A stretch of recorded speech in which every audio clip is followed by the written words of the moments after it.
What is going on, everybody? Today we're going to talk about the secondary market, or it's something else these days. I'm not even sure what we should call it. You guys let me know what you want to call it.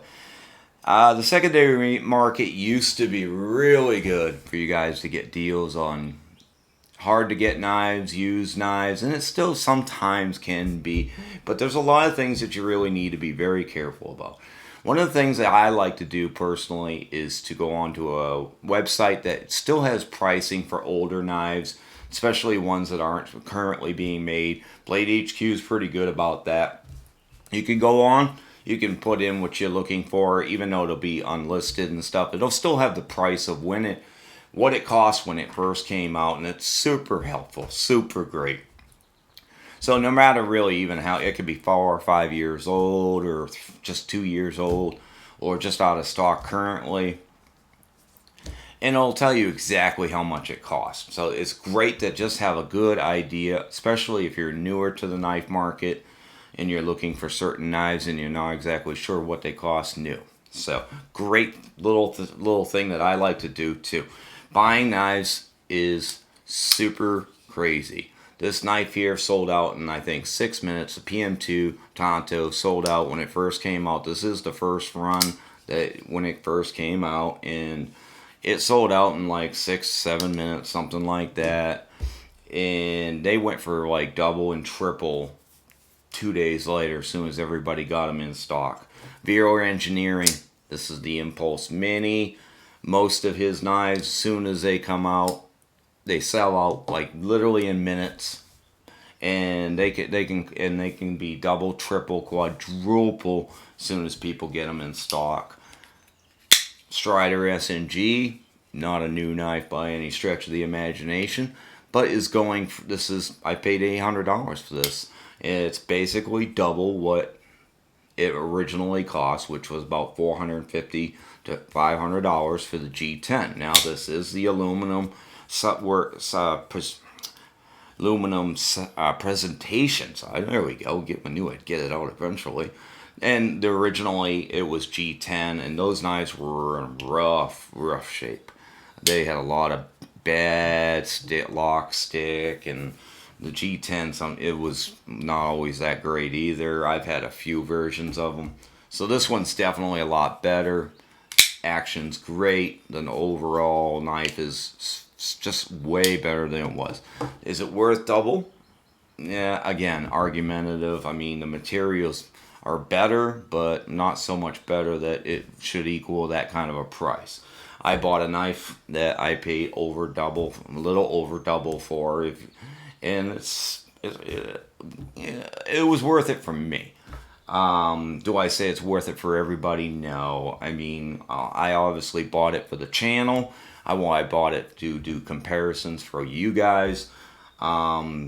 Things like that. That's how I kind of justified it. If I wasn't a big knife collector with kind of running a YouTube channel, would I have spent that much? No. No, I would have waited at this point, it might be a year, 2 years before this knife becomes available again. Who knows? I mean, that's the problem that we're faced with right now with the times that we're in with the virus, the whole shindig, and all this craziness that's going on in the world, which just doesn't seem to be getting any better anytime soon. It just makes things even harder to get everything. And we have the most amount of people looking for knives these days too. Our whole thing is growing so much.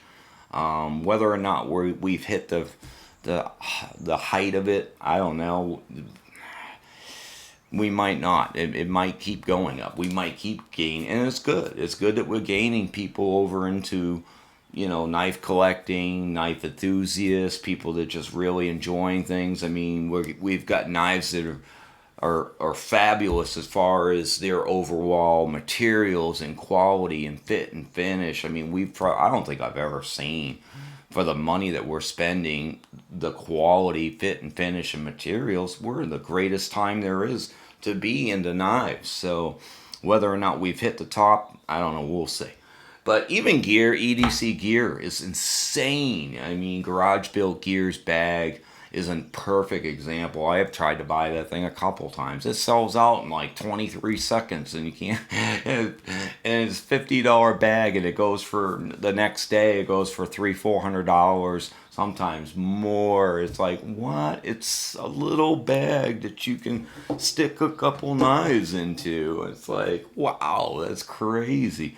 So we're seeing a lot of craziness out there. But anyway, the knife I bought that I paid better than double for is from Reeve, obviously. And this one is the Umnumzaan Monkey Edge Edition. This is the aggressive Monkey Edge Edition.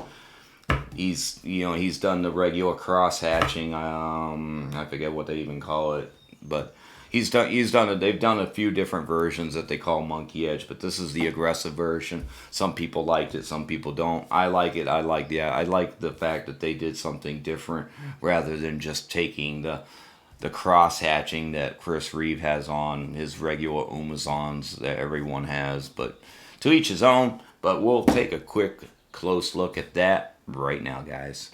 Okay, guys, so let's take a good close look up at this. Okay, so here's all your information about the knife. As you can see, CPM S45VN, Tanto, Monkey Edge, frag pattern, June 22nd, 2021. So I'm assuming that this was maybe going to be another release for Monkey Edge or something, and that's why maybe Reeve still had some in stock, or maybe they actually came from Monkey Edge. I'm not really sure exactly what the positioning was of that whole situation.